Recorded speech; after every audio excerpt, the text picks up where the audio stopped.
नमस्कार मैत्रिणींनो, लग्नानंतर होईलच की प्रेम या मालिकेमध्ये आज आनंद निवासला 10 वर्ष कंप्लीट झाली असते.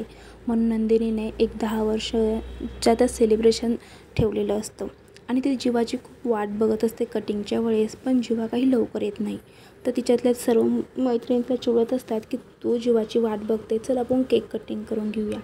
शेवटी नंदिनी केक कटिंग करायला जाते. तेवढ्यात जीवा तिथे येतो आणि त्याने आनंद निवास साठी तिला भेट म्हणून आनंद निवासचीच एक प्रतिमा तयार केलेली असते. ते बघून नंदिनीला खूप आनंद होतो. तर नंदिनीसाठी मस्त अशी एक कवितासुद्धा बोलतो. ती कविता ऐकून सर्वजण खूप टाळ्या वाजवतात. तर त्यानंतर केक कटिंग करणार तेवढ्यात तिथे आनंद निवासमध्ये काही लोक येतात आणि ते म्हणतात तुम्हाला आजच्या आज ही जागा खाली करावी लागणार आहे.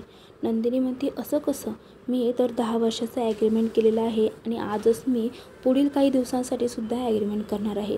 तर ते लोक सांगतात की ही वास्तू त्यांनी आम्हाला विकलेली आहे. हे ऐकल्यावरती नंदिनीला खूप शॉक लागतो. तर जीवा लगेच म्हणतो असं कसं काय होणार आहे. तर ते म्हणतात हे बघा, आम्ही प्रॉपर्टीचे कागदपत्र इथे घेऊनच आलेलो आहोत आणि त्यांच्याकडे असलेले जे काही खरेदीचे कागदपत्र आहे ते नंदिनी आणि जीवाला दाखवतात. आणि मग जीवाची टूप पेटते की मी भास्करजी ते जे काही कागदपत्रांवरती साईन केले होते ते पेपर हेच आहेत म्हणून. त्यावेळेस नंदिनी त्याला बोलते जीवा, तुम्ही ना माझ्या काळजाच्या तुकड्याचा बाजार केलेला आहे. हे आनंद निवास म्हणजे माझं काळीज आहे आणि तुम्ही माझं काळीजच विकण्याची तिथे सही केलेली आहे. आता इथं दोघांमध्ये खूप भांडणं होतात. नंदिनी म्हणते जीवा, मी तुम्हाला या गोष्टीसाठी कधीही माफ करणार नाही.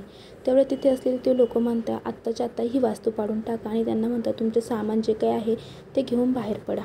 तेवढ्यात बुलडोझर आता आनंद निवासची जी पाठी पाडतात. नंदिनी पुढे धावत येते आणि जीवाही तिच्या मागे धावत असतो की थांब नंदिनी 1 मिनटं.